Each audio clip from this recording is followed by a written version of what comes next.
Celebrate our President's visit, President Barack Obama.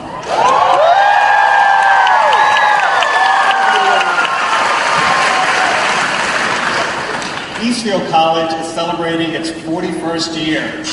As part of the Dallas County Community College District, we are the second largest campus, enrolling over 14,000 students this fall.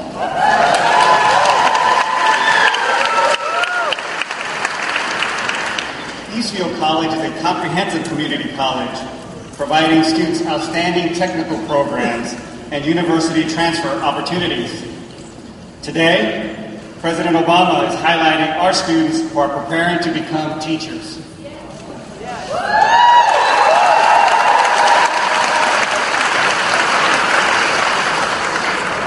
The past few days, there has been palpable excitement, enthusiasm, and energy on campus and in our community in anticipation of President Obama's visit to Eastfield. We are honored to have been selected to host the President of the United States. President Obama's visit today promotes community college visibility and shows how significant community colleges are to the success of our nation. I know together we anticipate a truly special afternoon with the President. It is a great pleasure to see so many of you here. Thank you.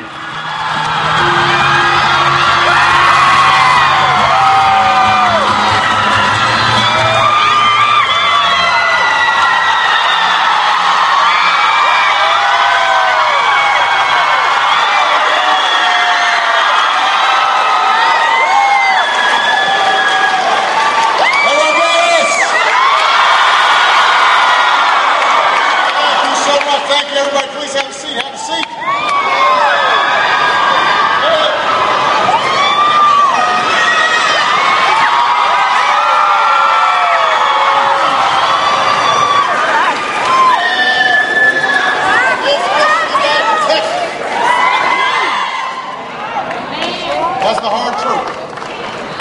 It took us a decade to see the culmination of some of the bad ideas that have been put into place, the lack of regulation on Wall Street, middle-class folks struggling. So we're not going to solve all those problems overnight, but that doesn't mean we have to sit back and do nothing about this economy. That's it. There are steps we can take right now to put people back to work. Yes. There are steps we can take right now to put money in the pockets of working Americans.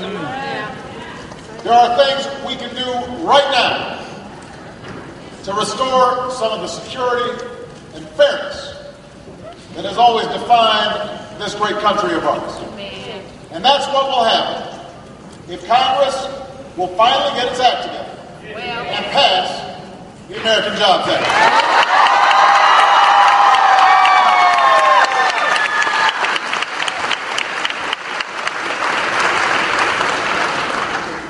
It has now been 3 weeks since I sent this bill to Congress. It's a detailed plan to get this economy moving. It's the kind of proposals that, in the past, Democrats and Republicans have supported. There's nothing radical in this proposal. These are the kind of things that in the past we've had bipartisan support for. It's fully paid for. And that's why I need you to help me convince the people you sent to Washington that it's time to pass this jobs bill and get America working again.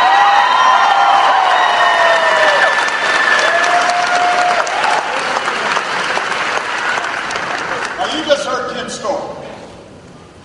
There are teachers and educators like Kim all over the country. I met a first-grade teacher from Minnesota at the White House who was laid off after having been named the Teacher of the Year in her school district. Her peers, students, determined she was the best teacher in her school district. She got laid off. There's a teacher over in Grand Prairie, Texas, who actually chose to resign in order to protect the job of a single mom who also taught at the school. Think about that. Wow. Here in Dallas, all across the state of Texas, you've seen too many teachers lose their jobs because of budget cuts. Right. And thousands more could be at risk in the coming year. Now understand, this doesn't just hurt these teachers. It doesn't just hurt them and their families. It hurts our children. It undermines our future as a nation. If you've got Kim, an AP teacher, not in the classroom, those kids aren't going to have the same opportunities. And I want everybody to understand that what is at stake is nothing less than our ability to compete in this 21st century economy. I told the story a while back. I was visiting South Korea and had lunch with the president there. And I asked the president, I said, what's your biggest challenge right now? He said, well, my biggest challenge is our parents are way too demanding. He said they want their kid to learn English when they're in first grade. So in addition to all the science and all the math classes, I'm now having to ship in teachers from outside the country just to teach our kids English. Starting in elementary school. This is what the president of South Korea said. They can't hire teachers fast enough.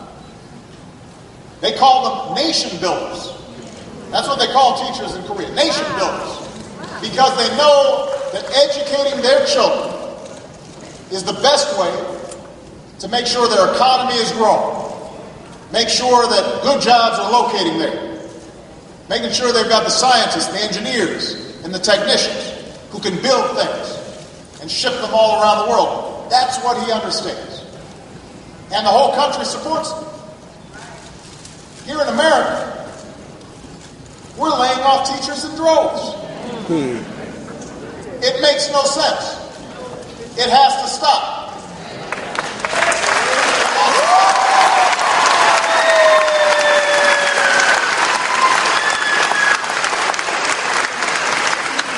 Now, this bill will prevent up to 280,000 teachers from losing their jobs.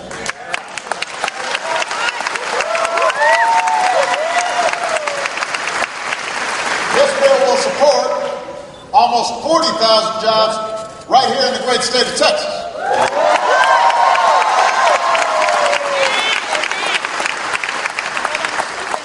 So here's what I need you to do.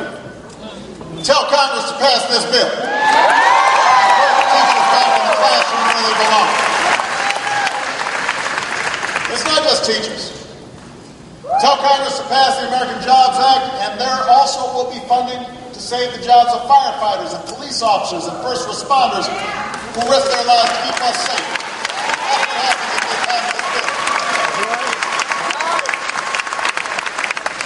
Pass this jobs bill, and hundreds of thousands of unemployed construction workers will get back on the job, rebuilding our schools, rebuilding our roads, rebuilding our bridges, rebuilding our ports, rebuilding our airports.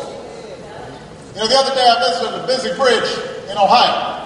Actually, it's between Ohio and Kentucky.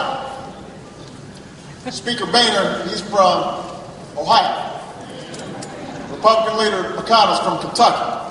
I thought it'd be a good place to have an event. This bridge is classified as functionally obsolete. That's a fancy way of saying it's old and needs to be fixed. There's a public transit project in Houston that would help clear up one of the worst areas of traffic in the country. There are schools all over this country that are literally falling apart. Roof crumbling, rain dripping in, too hot in the summer, too cold in the winter. Science labs all worn out. Got a couple of beakers.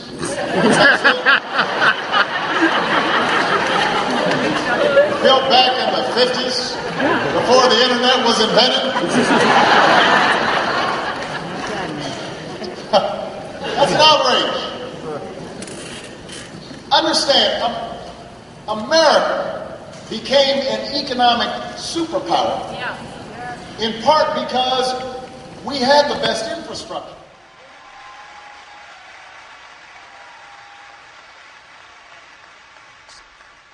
And by the way, I don't mind being called a warrior for the working class.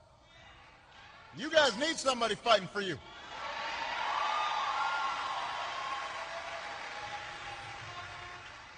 The only warfare I've been seeing is the war against middle-class families and their ability to get ahead in this economy. You know, and let me make one last point, because you'll hear this argument made. This is not about trying to punish success. This is the land of opportunity. And what's great about our country is our belief that anybody can succeed. You've got a good idea, go out there and start a new business. You've got a great product, you invented something, I hope you make millions of dollars. And we want to see more Steve Jobs and more Bill Gates creating value, creating jobs. That's great. Your current mayor did great work in the private sector, creating jobs, creating value. That's important. But remember, nobody got there on their own. You know, I'm standing here today. Michelle's standing here today. Or Michelle's not standing here today, but I know you wish she was. I'm standing here today. Michelle, you know, we always remind ourselves the reason we've had this extraordinary opportunity is because somewhere along the line, some teacher helped us. Somewhere along the line, we got a student loan. We lived in a country that could move products and services everywhere. We lived in a country where if there's a fire, somebody comes and puts out the fire. If you're burglarized, somebody's coming to try to solve the crime. I'm sure the mayor of Dallas feels the same way. You know, we're here because somebody laid the foundation for success. So the question is, are we going to maintain that foundation and strengthen that foundation for the next generation? And this is all about priorities. This is about choices. If we want to actually lower the deficit and put people back to work, if we want to invest in our future, if we want to have the best science, the best technology, the best research, if we want to continue to be inventing new drugs to solve cancer and making sure that, you know, the new cars of the future that, you know, are running on electricity are made here in America, if we want to do all those things, then the money's got to come from somewhere. I wish I could do it all for free. I wish I could say to all of you, you don't have to pay any taxes, and companies can keep all their stuff, and rich people don't have to do anything, and somehow it all works out. But you know what? We tried it, and it didn't work. So now you've got a choice. Would you rather keep tax loopholes for big corporations that don't need it? Or would you rather put construction workers back to work rebuilding our schools and our roads and our bridges?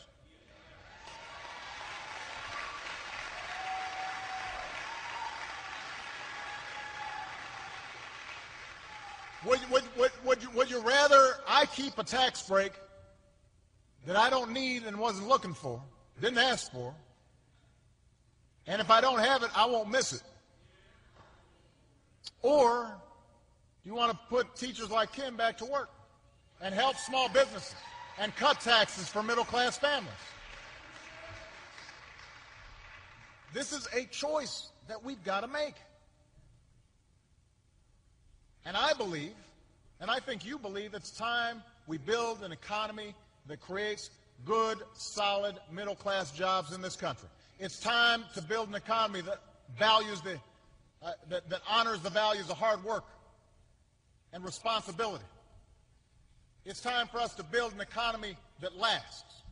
It's not just based on speculation and financial shenanigans, but rather is based on us making stuff and selling things to other people around the world instead of just importing from all around the world.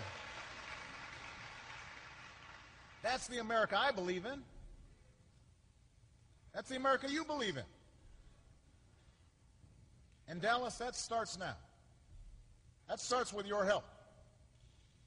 You know, yesterday the Republican Majority Leader in Congress, Eric Cantor, said that right now he won't even let this jobs bill have a vote in the House of Representatives.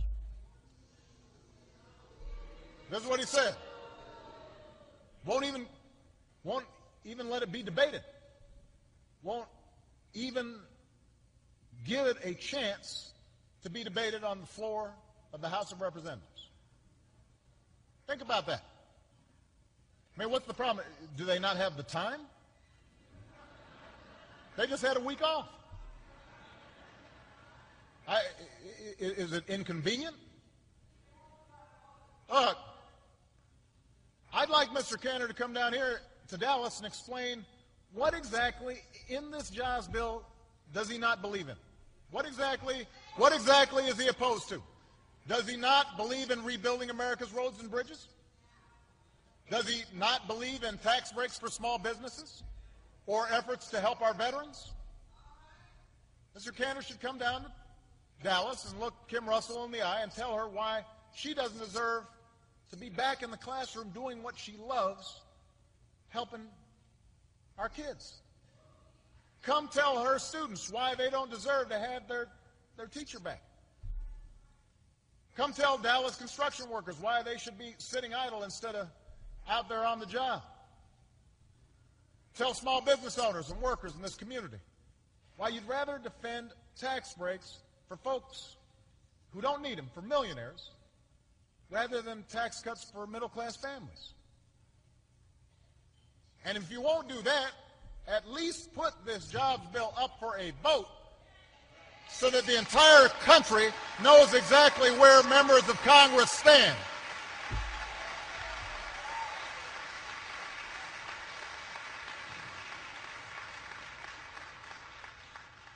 Put your cards on the table. I realize that some Republicans in Washington are resistant, partly because I proposed it.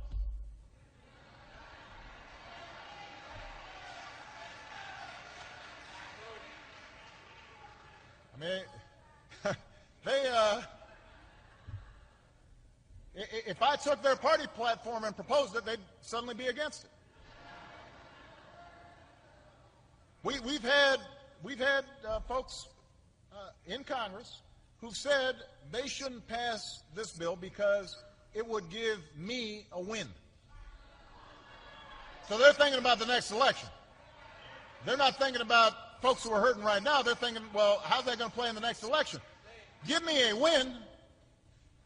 Give me a break. That's why folks are fed up with Washington.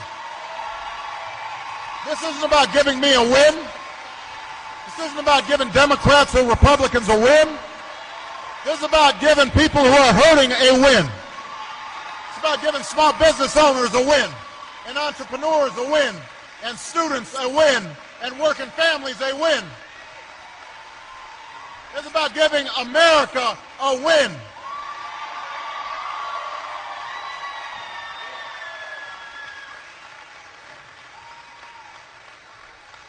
Dallas, the next election is 13 months away.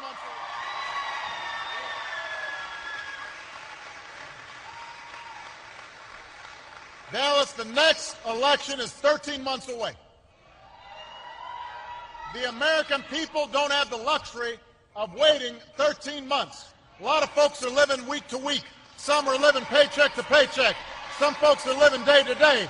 They need action on jobs, and they need it now. They want Congress to do what they were elected to do.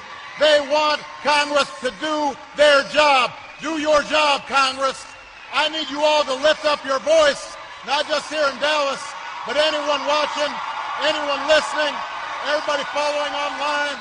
I need you to call and tweet and fax and visit and email your congressperson and tell them the time for gridlock and games is over.